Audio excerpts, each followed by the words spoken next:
Assalamualaikum warahmatullahi wabarakatuh, anak-anak.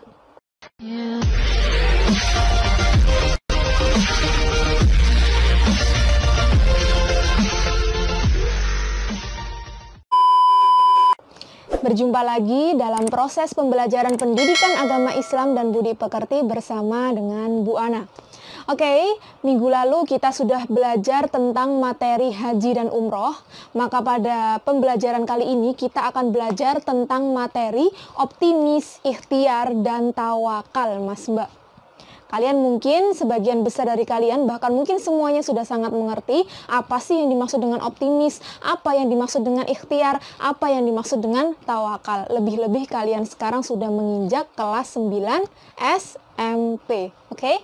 Karena itu Mas Mbak, dalam bab ini yang dibahas tidak hanya semata 3 sikap tersebut. Tapi yang dibahas pada materi ini, yang dibahas pada bab ini juga akan membahas tentang bacaan tajwid.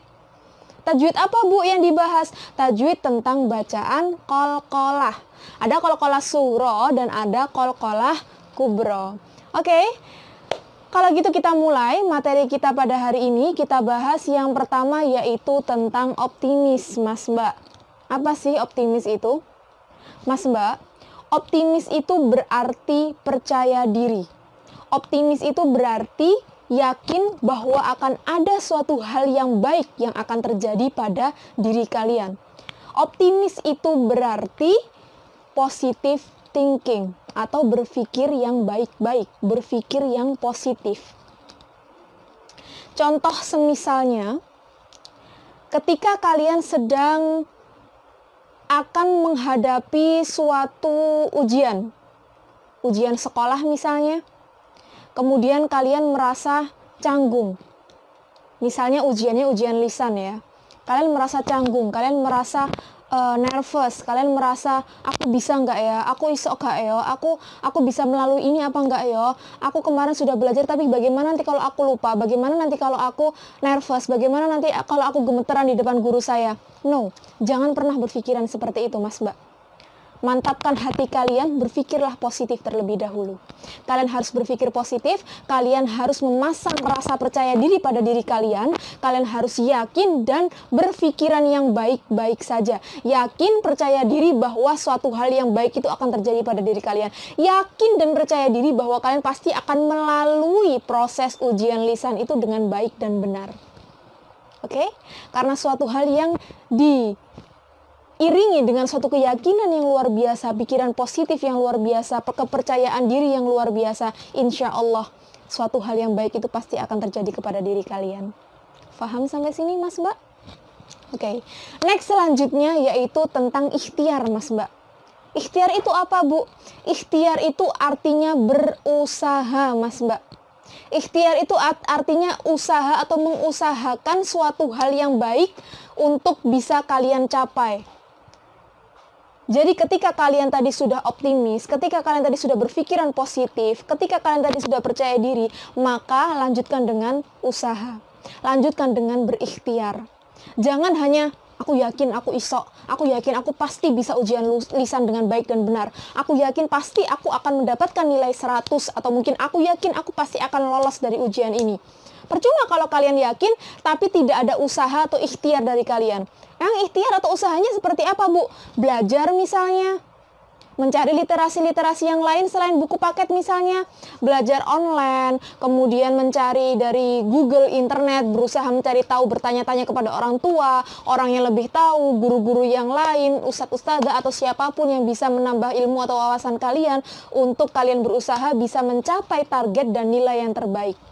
Jangan hanya optimis, jangan hanya yakin aja, aku yakin, aku pokoknya iso, tapi nggak belajar. Tapi nggak berusaha, percuma, semuanya akan nihil, nol, nggak ada hasilnya Mas Mbak. Jadi ketika kalian sudah optimis, kalian sudah percaya diri, kalian sudah positive thinking, maka kalian harus iringi optimis kalian itu tadi dengan ikhtiar, usaha, harus ada usahanya. Dengan semangat berusaha, kemudian diiringi dengan pikiran positif, pasti kalian akan insya Allah diridhoi oleh Allah mencapai suatu target, suatu keinginan yang kalian impikan itu tadi. Paham Mas Mbak? Oke, Bu Ana nggak paham ya. Next selanjutnya yaitu tentang tawakal, Mas Mbak. Oke. Kalau tadi kalian kalian tadi sudah optimis, sudah ikhtiar, maka langkah yang terakhir ini adalah tawakal. Apa Bu tawakal itu? Tawakal yaitu berserah diri pada Allah, Mas Mbak. Pasrah. Ketika kalian sudah percaya diri, kalian sudah berpikiran positif, kalian sudah optimis akan berhasil, kemudian kalian juga sudah berusaha, kalian sudah berikhtiar, maka kalian juga harus berserah diri sama Allah. Serahkan semuanya sama Allah, pasrahkan semuanya sama Allah. Kalian optimis, oh aku yakin ujian lisanku ini pasti akan berhasil, aku akan mendapatkan targetku, aku akan mendapatkan nilai yang baik, aku akan lolos dari ujian ini. Kemudian kalian berusaha belajar, aku harus belajar, aku harus berusaha, aku harus mencari bekal untuk bisa aku ujian lisan nanti. Kemudian kalian memaksakan kehendak. Setelah itu kalian ujian, yang kalian pikirkan itu hanya aku pasti berhasil, selalu berpikir seperti itu, sampai kalian lupa bahwa semuanya itu sudah diatur sama Allah. Nah, ketika nanti kalau kalian sudah seperti itu, kemudian ketika nanti kalian akan gagal, kalian akan merasa terpuruk, Mas Mbak. Kalian akan merasa hancur. Kalian akan merasa semuanya sia-sia. Kenapa? Karena kalian tidak iringi rasa tawakal dalam hati kalian. Karena tidak ada rasa pasrah kepada Allah dalam hati kalian. Coba kalau kalian sudah optimis, percaya diri, kalian juga sudah berusaha, ikhtiar, kemudian kalian pasrahkan semuanya sama Allah, kalian tawakal semuanya sama Allah. Ya Allah, aku sudah berusaha. Aku pun juga sudah yakin dan percaya diri bahwa usahaku ini tidak akan sia-sia. Namun semuanya adalah ada di tangan-Mu. Aku serahkan semuanya kepadamu, ya Allah, berikanlah aku yang terbaik. Berikanlah aku yang terbaik, aku pasrah apapun yang terbaik bagimu, untukku, maka berikanlah itu kepadaku, asalkan itu memang terbaik untukku. Allah yang tahu, Mas Mbak, mana yang terbaik buat kalian. Kalau sudah begitu, ketika kalian sudah menghadapi ujian kalian, entah kalian gagal ataupun kalian berhasil, kalian akan bersikap tenang. Ketika kalian gagal, kalian akan bersikap tenang. Oh, inilah yang terbaik dari Allah. Maka kalian akan merasakan rasa yang ikhlas luar biasa, Mas Mbak. Tidak merasa menyesal, tidak merasa putus asa, tidak merasa sia-sia usaha kalian. Dan kalaupun kalian sudah berhasil, kalian sukses, kalian lolos, maka kalian akan bersyukur yang luar biasa kepada Allah. Sujud syukur kepada Allah, berterima kasih kepada Allah, karena semuanya tidak akan lepas dari kehendaknya Allah, Mas Mbak. Dan yang paling penting di antara ketiga itu tadi, yang paling penting di antara optimis, di antara ikhtiar dan tawakal, harus ada doa, Mas Mbak. Berdoa, menyerahkan semuanya kepada Allah. Ya Allah, berikanlah aku yang terbaik. Tingkat kepasrahan seseorang bisa disebut pasrah apabila dia ketika sesuatu yang dia inginkan tidak dia dapatkan, maka tidak akan ada rasa kecewa dalam hatinya, Mas Mbak. Berarti dia sudah mencapai pada tingkat kepasrahan yang luar biasa kepada Allah. Paham sampai sini, Mas Mbak? Oke. Sekarang kita akan lanjut kepada bacaan tajwid. Karena memang pada materi kita kali ini tentang optimis, ikhtiar, dan tawakal, di dalam materi ini juga harus bisa memahami apa saja bacaan tajwid yang akan kita pelajari pada materi ini, Mas Mbak. Kebetulan pada materi ini, tajwid yang akan kita bahas yaitu tentang bacaan qalqalah, Mas Mbak. Qalqalah itu ada dua macam, yaitu qalqalah sughra dan qalqalah kubra. Bukan kiamat sughra, bukan kiamat kubra loh ya. Qalqalah sughra berarti kecil, maka dia disebut dengan qalqalah yang kecil. Kemudian qalqalah kubra berarti besar, maka dia disebut dengan qalqalah kubra. Simpel aja, Mas Mbak. Gak usah kalian mencari pengertian di Google, di buku paket, kemudian kalian gak paham dengan pengertiannya. Bu Ana kasih tahu sama kalian. Qalqalah itu baca hurufnya itu ada qaf, bud, jadin. Qaf, to, ba, jim, dan dal. Oke, ketika kalian bertemu dengan huruf-huruf itu, berarti kemungkinan besar itu adalah huruf qalqalah. Nah, yang pertama yaitu qalqalah sughra. Simpel aja. Qalqalah sugro berarti adalah qalqalah yang kecil.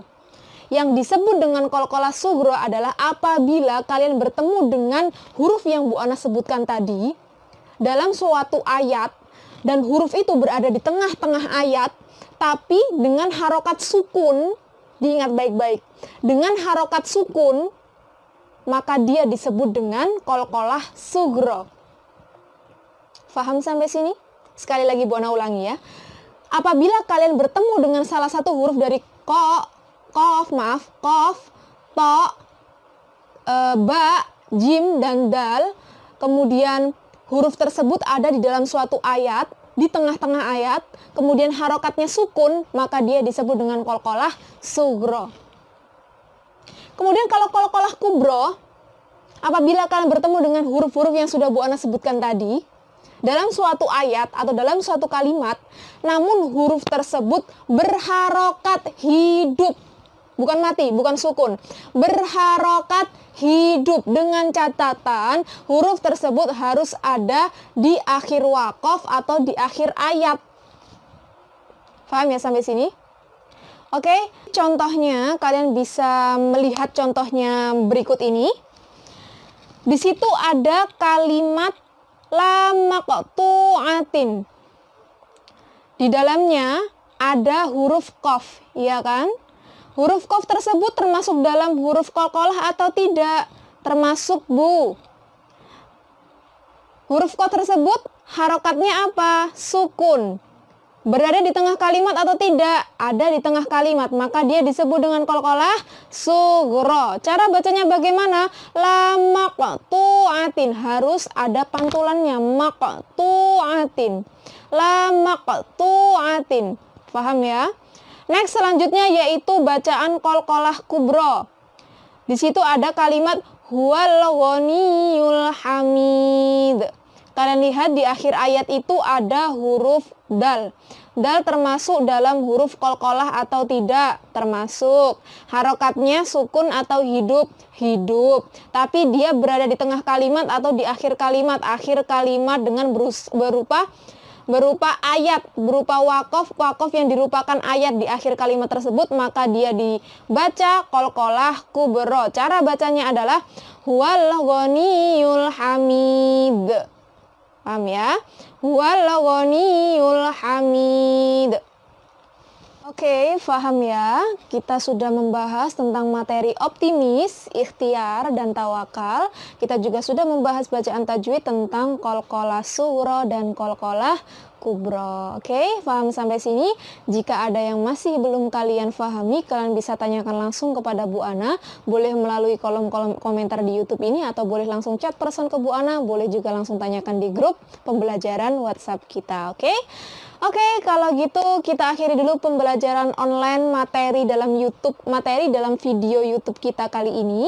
Semoga bermanfaat. Sampai bertemu pada pembelajaran online selanjutnya. Wallahu muwaffiq ila aqwamit thoriq. Wassalamualaikum warahmatullahi wabarakatuh. Tetap semangat anak-anak.